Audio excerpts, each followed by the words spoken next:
This chapter was nothing less more than jaw-dropping, and the whole thing was just pure hype and had me on the edge. So let's get right into Black Clover chapter 354 review. Black Clover 354, titled Judgment Day, begins with Lucius Agratis with a group of paladins hovering towards the Clover Kingdom. As Lucius states, Judgment Day has arrived. Let us take the first steps towards true world peace. We then quickly zoom into the Clover capital, where we see Yuno, Jack, Yami, and Charlotte take their places in preparations for the Lucius appearance. During this, we get info that Yuno has alerted all kingdoms, that being Heart and Spade, excluding Diamond, because Tabata wrote them out of the story apparently or has something planned for them about the war ahead, and that the safety of citizens should be prioritized. The remaining captains and their brigade are all prepared and ready for battle, as we see a panel of them standing guard ready to face Lucius's army. In this panel, we see faces that we haven't seen in a while, that being the Air Magic Vice Captain of the Crimson Land and Fragile of the Aquadiers. So I do look forward to them assisting their captains in this war ahead. We skip directly back to Yami and Charlotte, where Charlotte apologizes to Yami for ignoring him. Yami finds her apology weird for the situation at hand and states that they both should have a cup of tea after they win this battle. Next to them, we see Jack itching for battle against Lucius, and being the man that he is, we see Lucius in a beam of light lands right behind the captains, basically answering Jack's prayer. As he greets them with a smile, we see a familiar face emerge from behind Lucius's coat. Jack seems baffled, quickly stating that the reason that Noct hasn't been around is because Lucius is already turning into a paladin.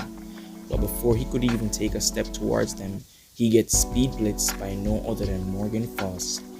Yes, that's right, Noct's Foss' plain brother, Morgan, has been revived by Lucian himself. And so we see Jack with a huge hole in his gut that was created by using Morgan's light magic, amplified by his paladin transformation that seems to be fueled by Lucifugus, the supreme devil directly above the three rulers. Yami and Charlotte are literally shocked by what they witnessed as Morgan smirks and says, "Hey Yami, it's been a long time, hasn't it?" And with that epic reveal, we see Paladin Morris, who seems to be going up against the Crimson Lions, with the fierce panel of the Morelliona and especially Frigolian, who's ready to show everyone his new power that has been we have been awaiting, that being Spirit Dive.